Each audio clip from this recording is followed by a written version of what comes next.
Hi, welcome to the Better Business Results Show. I'm here with John Whitt, and today we're going to flip things around a little bit, John. I'm going to interview you today, so I'm really looking forward to that. Welcome, and let's get started.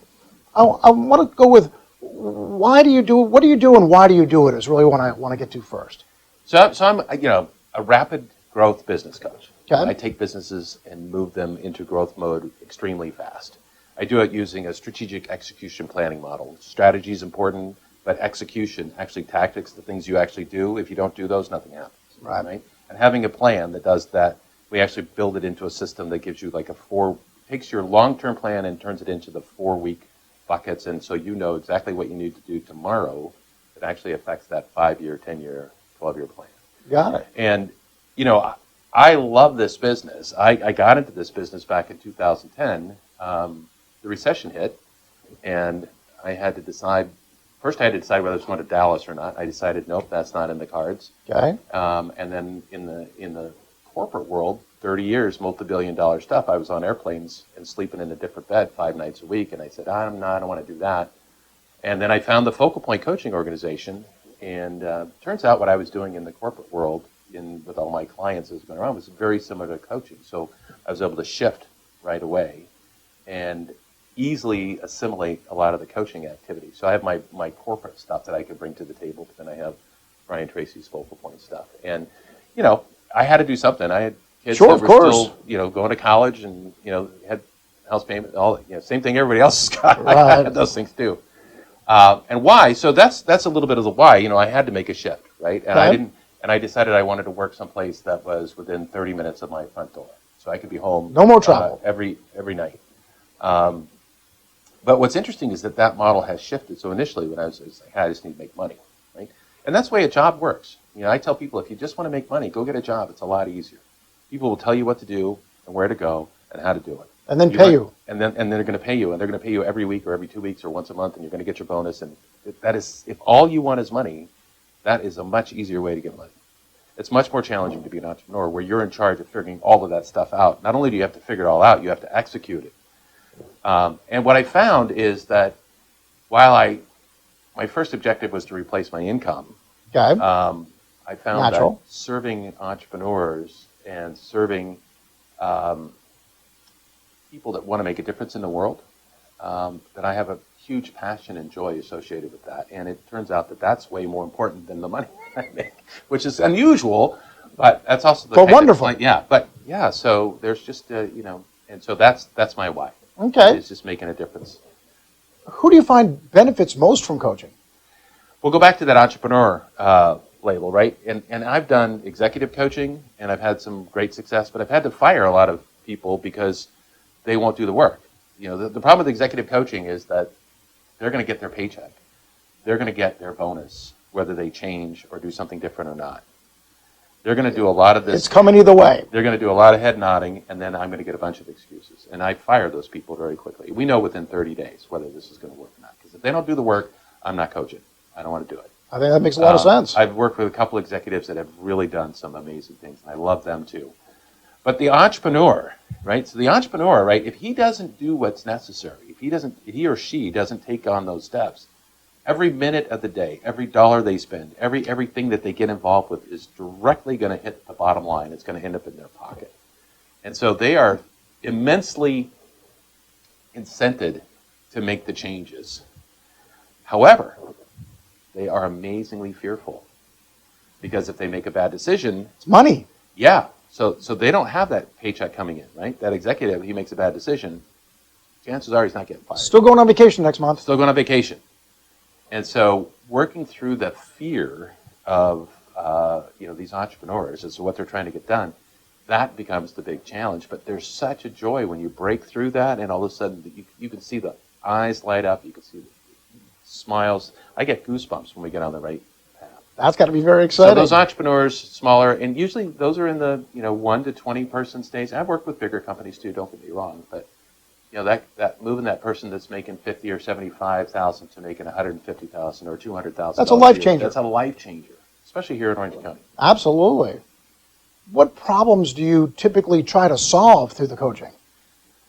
Yeah, well, there's a lot of them, but it kind of boils down to 4 of them. So the first and most frequent challenge that everybody has is time. How do you manage time? Because there's never enough to do everything you want to do. There's only enough to do the most important thing. And so you are making decisions about how to solve your time, what to work on all day long. There are studies that say that could be anywhere from 3,000 to 30,000 decisions every single day.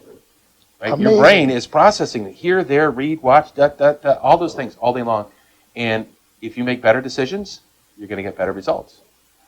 And when you have a plan and a strategy and a focus, and you can say, this is how I'm going to make my decisions, you're going to get better results. And if you don't have that, then you're going to get... You're going to struggle. Right? So what did it say? When you wing it, you get wing it results? Yeah. Yeah. So time is the most frequent challenge. And then the second one is team. So while time is the most frequent challenge, team, people, the most complex challenge. That can be a challenge. Anybody who's managed people before knows that that's probably one of the more difficult sides of this. So how do you help with that? Oh, so let me just share that, in the corporate world, multi-billion-dollar corporate world, right, where all got suits and ties on, Sure. everybody's an MBA, everybody's, everybody knows goals, benchmarking, This is what we do, right? So you don't run into anybody that doesn't think like you.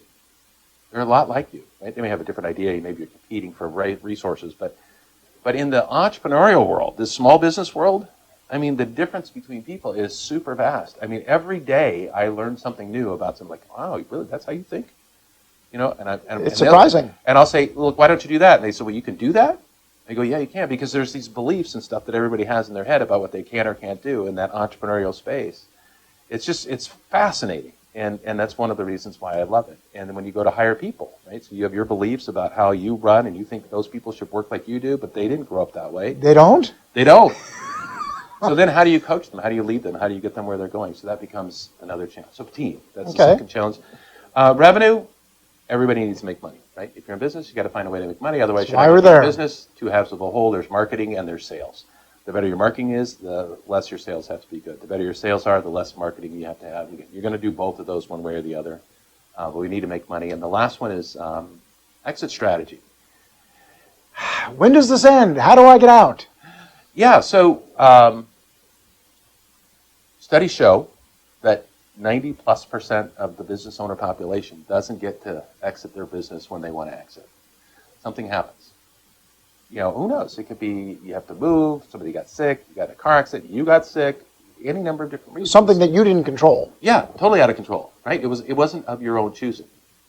And so from an exit strategy standpoint, what we want to do is the first best day to start your exit strategy planning is the day you start your business.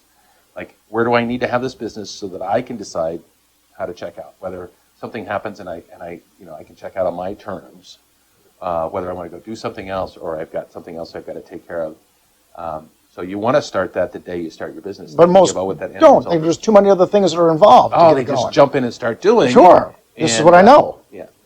So the second best day is today. Okay.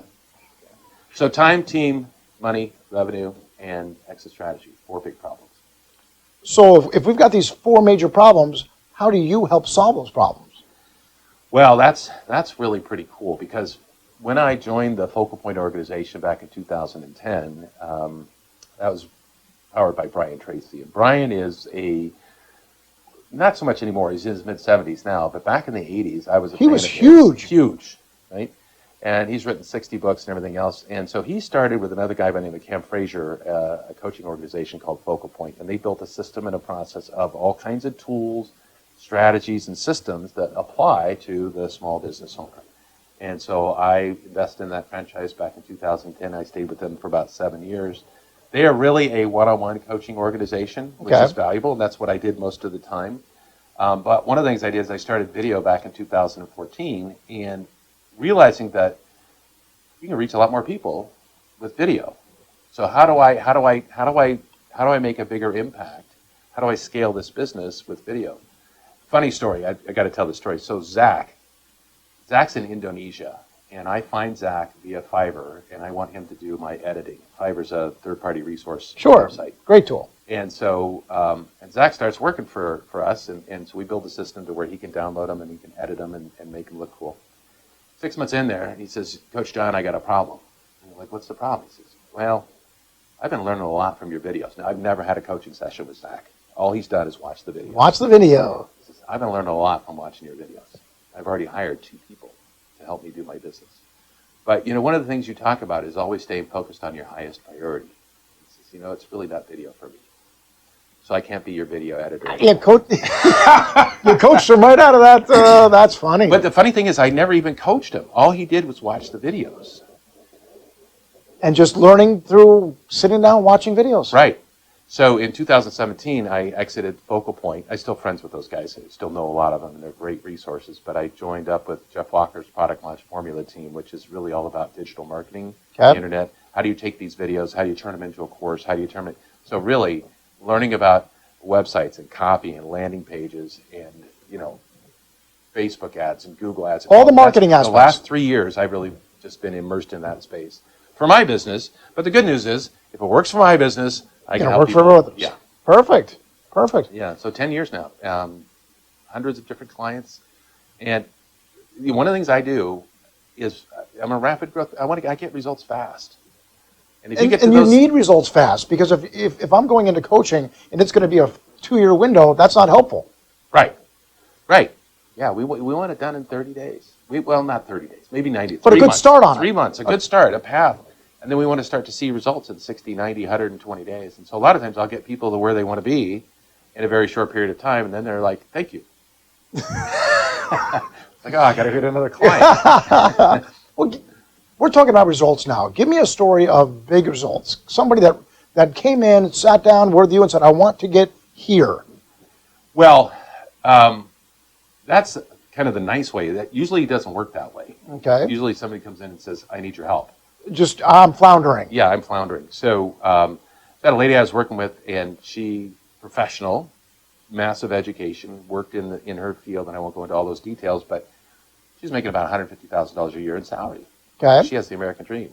She wants to start her own business, so she does. She starts her own practice. For the next 5 years, she loses $30,000 a year. Ouch. She funded it with her savings.